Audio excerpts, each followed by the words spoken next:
મિત્રો આપણે આગળ વધીએ. સેક્સ્યુઅલી ટ્રાન્સમિટેડ ડિઝીઝ અથવા તો સેક્સ્યુઅલી ટ્રાન્સમિટેડ ઇન્ફેક્શન અથવા તો જાતીય સંક્રમિત રોગોની ચર્ચા કરીએ છીએ, અથવા આને બીજી ભાષામાં જાતીય સંક્રમિત રોગો છે કે જે સામાન્ય રીતે પ્રજનન માર્ગ જે છે એના ઇન્ફેક્શન સાથે સંકળાયેલ છે, એટલે એનું બીજું નામ છે રિપ્રોડક્ટિવ ટ્રેક ઇન્ફેક્શન. આપણે રિપ્રોડક્ટિવ સિસ્ટમ એટલે પ્રજનન તંત્ર.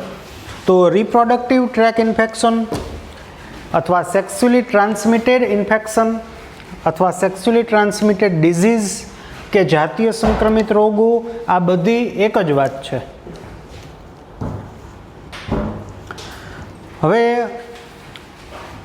આમ તો ત્રીજા ચેપ્ટર વખતે જ કીધું હતું, આ ચેપ્ટર સ્ટાર્ટ કર્યું આપણે ત્યારે પણ મેં કીધું હતું કે ચેપ્ટર જે છે તે વિનેરોલોજીનું ચેપ્ટર છે. વિનેરોલોજી બોલે તો જાતીય સંક્રમિત રોગો જે છે એનું વિજ્ઞાન. જાતીય સંક્રમિત રોગ કોને કહેવાય? તો કે જે રોગ જાતીય સમાગમ દ્વારા ફેલાતા હોય, સમાગમના લીધે ફેલાતા હોય, તેને જાતીય સંક્રમિત રોગો કહેવાય. તો એની આપણે અહીંયા અતિશય ટૂંકમાં વાત કરવાની છે. બહુ ઉપરછલ્લું આપ્યું છે, થોડીક જ વાત જે છે એ આપણે આમાં જોવાની છે. વિનેરોલોજીનો વિષય છે. મેં તમને આની પહેલાં પણ કીધું હતું કે વિનેરોલોજી જે છે તે ભારતની અંદર ચામડીના, જેને ફિઝિશિયન તરીકે ઓળખીએ છીએ, MD skin and VD venereal disease કે ડીવીડી, તો ચામડીની સાથે આને ભણાવવામાં આવે છે. એની પાછળનું મેં તમને કારણ પણ કીધું હતું કે એની પાછળનું કારણ છે કે મોટે ભાગે જાતીય સંક્રમિત રોગો છે એના જે લક્ષણો છે તે સ્કિન રિલેટેડ છે. રેડી, આગળ વધીએ. એક્ઝામ પોઈન્ટ ઓફ વ્યૂ મિત્રો ચર્ચા કરું તો એઝ પર ટેક્સ્ટ બુક આપણે યાદ રાખવાનું છે કે 15 થી 24 વર્ષની વયના જે લોકો છે તેઓ આ રોગ માટે વધુ પોટેન્શિયલ છે. 15 થી 24 વર્ષની વયના લોકો કે જેની અંદર આ રોગ એટલે કે સેક્સ્યુઅલી ટ્રાન્સમિટેડ ડિઝીઝ જે છે તે વધુ પ્રમાણમાં આપણને જોવા મળે છે. આના સિવાયની વયના લોકોમાં પણ જોવા મળે છે. આ પોટેન્શિયલ એજ છે. તો વિવિધ તમારી સમક્ષ મેં સેક્સ્યુઅલી ટ્રાન્સમિટેડ ડિઝીઝ લખેલા છે. આ બધું મેં જાણકારી માટે લખેલું છે. ગોનોરિયા, તો નિસેરેસિયા ગોનોરિયાઈ બેક્ટેરિયા છે એના થકી થાય છે. સિફિલિસ, ટ્રેપોનેમા પેલિડિયમ બેક્ટેરિયા છે. જનનાંગીય હર્પીસ સિમ્પ્લેક્સ વાયરસ દ્વારા થાય. જો તમે જનનાંગીય હર્પીસ અને સાદો હર્પીસ એની વચ્ચે ફેર છે. સાદો હર્પીસ કે જેને સાદી રીતે આપણે કખવા તરીકે ઓળખીએ છીએ, તો કખવા કે જનનાંગીય હર્પીસ થાય છે હર્પીસ સિમ્પ્લેક્સ વાયરસ દ્વારા. કદાચ તમે એવું જોયું હોય કે કખવા એટલે અહીંયા ચહેરા ઉપર કે વાળ ઉપર જેને કહેવાય કે આખી ફોડલી થઈ જાય, પાણી ભરેલી ફોડલીઓ થાય અને એમાંથી એ ફોડલીઓ ફૂટે એટલે પાણી આખું બહાર નીકળે. તો એવી જ વસ્તુ જે માથા ઉપર થાય તો આપણે એને સાદો કખવા કહીએ કે સાદો હર્પીસ કહીએ છીએ. પણ આ છે જનનાંગીય હર્પીસ, એટલે કે જનન અંગ જે છે એની અંદર આપણને પાણી ભરેલી ફોડલીઓ થાય અને આપણને આવું જોવા મળે. ક્લેમાઇડિયાસિસ, ક્લેમાઇડિયા ટ્રેકોમોટેસ બેક્ટેરિયા દ્વારા થાય છે. જનનાંગીય મસા વાર્ડ્સ જેને કહેવાય, હ્યુમન પેપિલોમા વાયરસ. મસા અથવા તો હું તમને સાદી રીતે કહું ને વાર્ડ્સ કોને કહેવાય? વાર્ડ્સ એટલે પગમાં આપણે કપાસી થઈ હોય અને જે આપણને જે થઈ જાય સ્ટ્રક્ચર બને, કઠણ સ્ટ્રક્ચર બને, કપાસી થાય નહીં, એને જનરલી વાર્ડ્સ કહેવામાં આવે છે. તો આપણા પગની અંદર પણ જે કપાસી થાય છે એ કોઈ કાંટો રહી ગયો છે કે કોઈ ધૂળ રહી ગઈ છે એટલા માટે નથી હોતું, તે એક પ્રકારનું ઇન્ફેક્શન છે. તો human papilloma virus strain number 18 કે જે પગની અંદર આપણને કપાસી માટે જવાબદાર છે, આવા જ આ હ્યુમન પેપિલોમા વાયરસ છે તે જનનાંગીય મસા એટલે કે જનન અંગો છે એની અંદર આપણને કપાસી જેવી રચના થાય, હ્યુમન પેપિલોમા વાયરસ. ઉપરાંત આ વાયરસ જે છે એને આપણે ચેપ્ટર નંબર 8માં પણ જોયું હતું કે અમુક હ્યુમન પેપિલોમા વાયરસ જે છે તે ગર્ભાશયના મુખનું કેન્સર કરે. તો હ્યુમન પેપિલોમા વાયરસ કોઈ એકનું નામ નથી, આની અંદર ઘણી બધી જાત ઉપજાતો આવે છે. તો અમુક ઉપજાતો જનનાંગીય મસા કરે છે, અમુક પગની અંદર, હાથની અંદર કપાસી માટે જવાબદાર છે, તો અમુક સર્વાઇકલ કેન્સર એટલે કે ગર્ભાશયના મુખના કેન્સર માટે જવાબદાર છે. ત્યાર પછી ટ્રાઇકોમોનિયાસિસ, ટ્રાઇકોમોનાસ વજાઇનાલિસ પ્રજીવ છે, પ્રજીવ દ્વારા થતો રોગ છે. હિપેટાઇટિસ બી વાયરસથી થાય. Hepatitis A B C D એમાં આ જે છે ને તે જાતીય સંક્રમિત રોગ છે. આ વસ્તુ ધ્યાન રાખજો. હિપેટાઇટિસ B જાતીય સંક્રમિત રોગની અંદર આવે. ત્યારબાદ એઇડ્સ કહેવાની જરૂર નથી, આપણે ભણી ગયા છીએ. ફેલાવો, હવે હિપેટાઇટિસ અને એઇડ્સ જે છે ને એનો ફેલાવો જે સંક્રમિત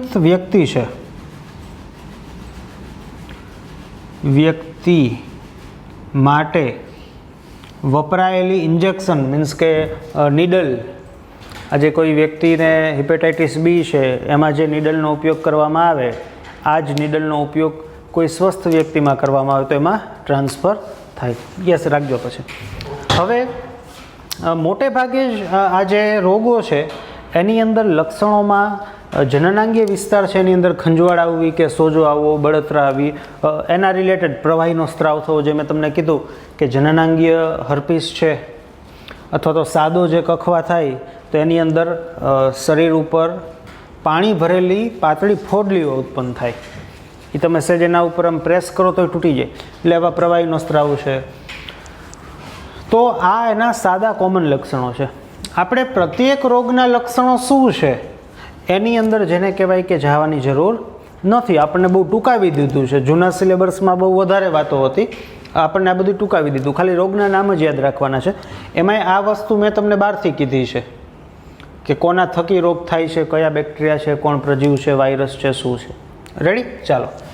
હવે મેઇન વસ્તુ આપણે આની અંદર ધ્યાન રાખવાની છે કે આ જે રોગ છે એનું વહેલી તકે નિદાન થવું જરૂરી છે. જો વહેલી તકે આપણે એનું નિદાન ન કરાવીએ તો આના સિવાયના પણ આપણને ગંભીર લક્ષણો અથવા ગંભીર બાબતો આપણને જોવા મળે. જેમ કે નંબર 1, પેલ્વિક ઇન્ફ્લામેટરી ડિઝીઝ. ચાલો સમજીએ. પેલ્વિક એટલે શું?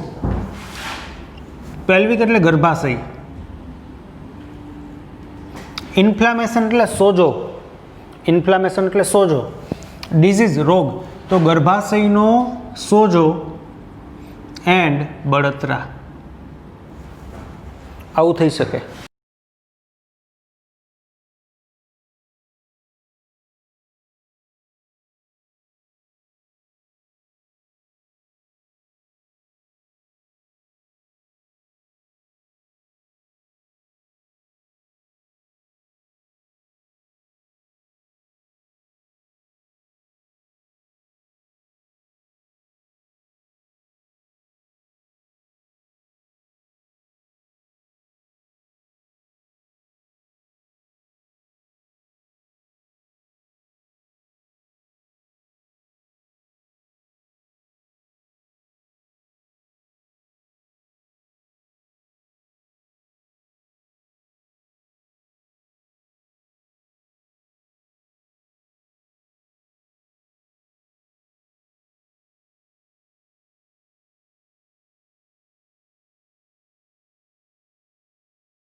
હવે જો આવા રોગોનું વહેલી તકે સારવાર આપણે ન કરીએ, એટલે કે સેક્સ્યુઅલી ટ્રાન્સમિટેડ ડિઝીઝ જે છે એને જો આપણે છુપાવીએ, આજે ઘણી વખત સામાજિક રીતે પણ લોકો આને બહાર કાઢતા બીવે છે, લોકો આને કહેતા બીવે છે. યસ, સમકાલીનને આપણે આ બાબતો જેને કહેવાય કહેવી જોઈએ. આજે આ સરકારશ્રી આ વસ્તુ તમારી સમક્ષ મૂકે છે એની પાછળનું એક રીઝન આ પણ છે. તમે જોશો ટેક્સ્ટબુકમાં લખ્યું છે કે આ જે 15 થી 24 વર્ષનો જે સમયગાળો છે, આ જે વય જૂથ છે, આ વય જૂથની અંદર તમે પણ આવો છો. તો મેક્સિમમ એમાઉન્ટમાં 15 થી 24 વર્ષની વય જૂથના લોકો આનાથી ઇન્ફેક્ટેડ થાય છે, જેમાં તમે પણ એક છો. તો આવી બાબતો જે છે એને આપણે દબાવી ન રાખવી જોઈએ, એને અવગણવી ન જોઈએ. જેવું જ આપણને કોઈ લક્ષણો કે કોઈ ચિહ્નો આપણને માલુમ પડે છે, જોવા મળે છે, તો તાત્કાલિક ધોરણે આપણે ડૉક્ટરની સલાહ લેવી જોઈએ. MD સ્કિન એન્ડ વીડી એની આપણે સલાહ લેવી જોઈએ અને એનો ઉપચાર કરાવવો જોઈએ. જો આ વસ્તુ લાંબા સમય સુધી આપણે એને દબાવીને રાખશું, એને એમનેમ રાખશું, તો અન્ય ભયંકર બાબતો કે લક્ષણો કે રોગોના આપણે શિકાર થશું. જેમાં પહેલી વસ્તુ છે પેલ્વિક ઇન્ફ્લામેટરી ડિઝીઝ. પેલ્વિક એટલે ગર્ભાશય, ઇન્ફ્લામેશન એટલે સોજો, ડિઝીઝ એટલે રોગ. જો સેક્સ્યુઅલી ટ્રાન્સમિટેડ ડિઝીઝ જે છે એને લાંબા સમય સુધી આપણે એને ઉપચાર વિનાના રાખીએ છીએ, તો આપણા શરીરની અંદર આવી કોમ્પ્લિકેશન આવી શકે, જેમ કે પેલ્વિક ઇન્ફ્લામેટરી ડિઝીઝ એટલે કે ગર્ભાશયનો સોજો એન્ડ બળતરા. નંબર 2, વારંવાર ગર્ભપાત થવો અથવા તો મૃત બાળકનો જન્મ આપવો, અથવા બહુ ખતરનાક વસ્તુ છે મિત્રો, એક્ટોપિક પ્રેગ્નન્સી. આ કોમ્પ્લિકેશન ઉદ્ભવી શકે. ચાલો, એક્ટોપિક પ્રેગ્નન્સી એટલે શું સમજીએ. જો, એક્ટોપિક પ્રેગ્નન્સી એટલે ગર્ભનું સ્થાપન ગર્ભાશયની અંદરની દિવાલ ના બદલે અંડવાહિની ની દિવાલમાં થવું, તેને એક્ટોપિક પ્રેગ્નન્સી કહેવાય.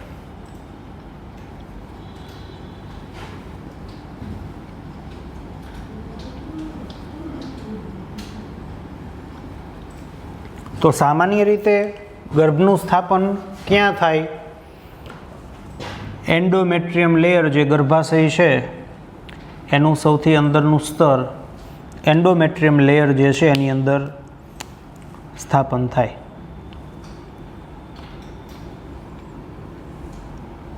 આપણે ભણી ગયા, ફલન થયાના સામાન્ય રીતે 7 દિવસની અંદર ગર્ભ જે છે તે અંડવાહિનીમાં પહોંચે અને ત્યાં એનું સ્થાપન થાય. બરાબર? આ છે એન્ડોમેટ્રિયમ, આ છે અંડવાહિની. તો એક્ટોપિક પ્રેગ્નન્સી એટલે કે જે નોર્મલી સ્થાપન અહીંયા થવું જોઈએ એન્ડોમેટ્રિયમ, જો અહીંયા પણ થાય. આપણે 3જું ચેપ્ટર ભણતા તો જનરલી અહીંયા દર્શાવતા, પણ એવું ન હોય. આ જગ્યાએ પણ થઈ શકે, ઇવન આ જગ્યાએ પણ થઈ શકે, કે આ જગ્યાએ પણ થઈ શકે, કોઈ પણ જગ્યાએ, કોઈ પણ દિવાલમાં. અથવા તો તમે જો 3Dમાં વિચારો ને તો આ પાછળની દિવાલમાં પણ આમ થઈ શકે. તો નોર્મલ કિસ્સામાં ગર્ભાશયનું જે એન્ડોમેટ્રિયમ છે એમાં સ્થાપન થવું જોઈએ, પરંતુ જો ગર્ભનું સ્થાપન આ અંડવાહિની છે એની અંદર જો થાય તો આને એક્ટોપિક પ્રેગ્નન્સી કન્ડિશન કહેવાય.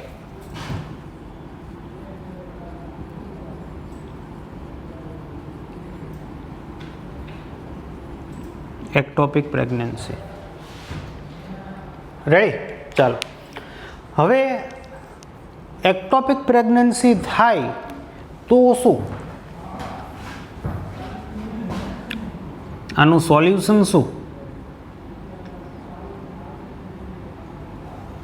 તો એક્ટોપિક પ્રેગ્નન્સી થાય તો ગર્ભને બહાર કાઢવો જરૂરી બને,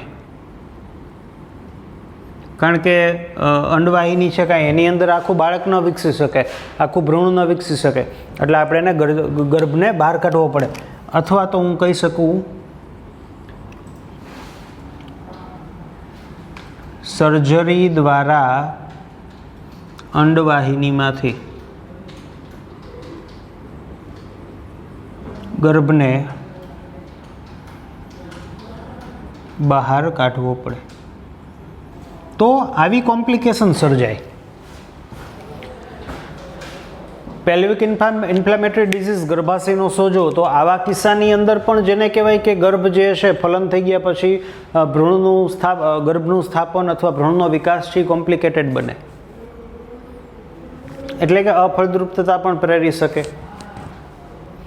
પ્રજનન માર્ગનું કેન્સર, જે હજી હમણાં જ મેં તમને વાત કરી કે હ્યુમન પેપિલોમા વાયરસ જે છે એની ઘણી બધી સ્ટ્રેન આવે, ઘણી બધી જાત આવે, તો એની અમુક જાત છે એ પગમાં કપાસી માટે જવાબદાર છે, અમુક જાત છે એ જનનાંગ ઉપર વાડ્સ મસા માટે જવાબદાર છે. જ્યારે આની જ અમુક જાત જે છે તે કેન્સર માટે પણ જવાબદાર છે. જેમ કે પ્રજનન માર્ગના એક્ઝામ્પલ તરીકે જોઈએ તો હ્યુમન પેપિલોમા વાયરસની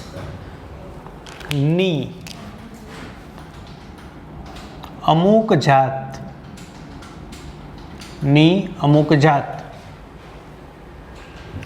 સર્વાઇકલ કેન્સર એટલે કે ગર્ભાશયના મુખ માટે અથવા ગર્ભાશયનું જે મુખ છે એના કેન્સર માટે પણ જવાબદાર છે. રેડી? તો આપણા માટે આ મહત્ત્વનું છે કે જો આની ટ્રીટમેન્ટ કરવામાં ન આવે તો પેલ્વિક ઇન્ફ્લેમેટરી ડિઝીઝ, ગર્ભાશયનો સોજો, ગર્ભપાત, મૃત બાળકનો જન્મ, એક્ટોપિક પ્રેગ્નન્સી એટલે કે ગર્ભનું સ્થાપન ગર્ભાશયની દિવાલના બદલે અંડવાહિનીની દિવાલમાં થવું, અફળદ્રુપતા, પ્રજનન માર્ગનું કેન્સર, જેનું એક એક્ઝામ્પલ મેં આપ્યું કે સર્વાઇકલ કેન્સર અથવા ગર્ભાશયના મુખનું કેન્સર. રેડી? હવે આનો અટકાવ કેવી રીતે કરી શકાય? તો કે અજાણ્યા સાથી અથવા તો મીન્સ કે આપણે આની અંદર સેક્સ્યુઅલી સમાગમ દરમિયાન આપણે પ્રિકોશન લેવાની છે. એટલે અજાણ્યા સાથી અથવા તો ઘણા બધા સાથીઓ સાથે જાતીય સંબંધ ટાળવા, નિરોધનો ઉપયોગ કરવો પ્રજનન દરમિયાન, શંકાના કિસ્સામાં ડૉક્ટર પાસે નિદાન અને સારવાર કરાવવું. યસ. એટલા માટે જ હું તમને વારે વારે કહું છું કે MD skin and VD visceral disease કે આવી બધી જે બાબતો છે, જાતીય સંક્રમિત રોગોને લગતી જે બાબતો છે કે જે સમાજની અંદર લોકો જે છે એને કહેતા બીવે છે, બહાર નથી આવતા. સમકાલીનોને વાત કરવી હિતાવહ છે. સમકાલીન એટલે સિમિલર એજના. અને ડૉક્ટર જે છે એને કોઈ પણ શંકાનો કિસ્સો હોય, સહેજ પણ શંકાસ્પદ લક્ષણો દેખાય તો આવા કિસ્સાની અંદર ડૉક્ટર પાસે જવું જોઈએ, નિદાન કરાવવું જોઈએ અને એની વહેલી તકે સારવાર કરવાથી આવતી મેજર જે કોમ્પ્લિકેશન જે છે એને અટકાવી શકાય. તો આ વાત થઈ સેક્સ્યુઅલી ટ્રાન્સમિટેડ ડિઝીઝ અથવા તો સેક્સ્યુઅલી ટ્રાન્સમિટેડ ઇન્ફેક્શન અથવા તો રિપ્રોડક્ટિવ ટ્રેક એટલે કે પ્રજનન માર્ગનું ઇન્ફેક્શન, રિપ્રોડક્ટિવ ટ્રેક ઇન્ફેક્શન, ખાસ વિનેરલ ડિઝીઝ અથવા વિનેરોલોજી, 15 થી 24 વર્ષના વય જૂથના જે લોકો છે તે વધુ પોટેન્શિયલ છે, વિવિધ રોગ, જેમાં હું તમને એટલું જરૂર કહીશ કે આ હજી તમને નથી યાદ રહેતું તો એ બીજા નંબરે, પણ પહેલા નંબરે આટલી તો ખ્યાલ હોવો જ જોઈએ. ગોનોરિયા છે એ બેક્ટેરિયાથી થાય, સિફિલિસ બેક્ટેરિયાથી થાય, હર્પિસ છે જનનાંગી હર્પિસ તો વાયરસથી થાય, ક્લેમાઇડિયાસિસ બેક્ટેરિયાથી થાય, પછી આ મસા છે એ વાયરસથી થાય, ટ્રાઇકોમોનિયાસિસ પ્રજીવથી થતો રોગ છે sexually transmitted disease, hepatitis B તે પણ જેને કહેવાય કે સેક્સ્યુઅલી ટ્રાન્સમિટેડ ડિઝીઝ છે, એઇડ્સ. હવે આની અંદર આ બે રોગ એવા છે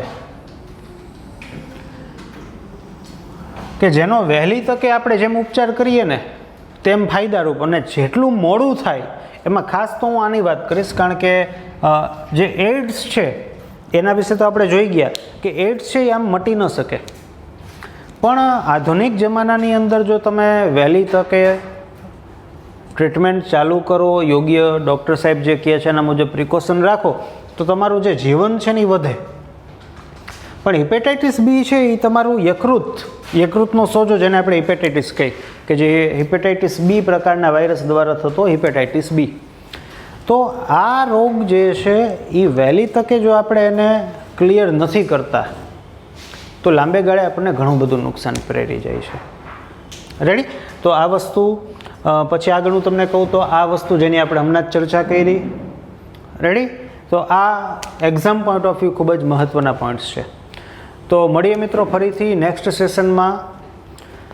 ખૂબ જ ઇન્ટરેસ્ટિંગ ટોપિક છે ઇન વિટ્રો ફર્ટિલાઇઝેશન ટેકનિક, એટલે કે ટેસ્ટ ટ્યુબ બેબી શું છે, in vitro fertilisation, in Vivo fertilisation technique, અને એની જે બેઝિક પ્રિન્સિપલ છે અથવા તો એની અંદર કયા કયા પ્રકારની વસ્તુઓ કરવામાં આવે છે એના વિશે આપણે માહિતી લઈશું.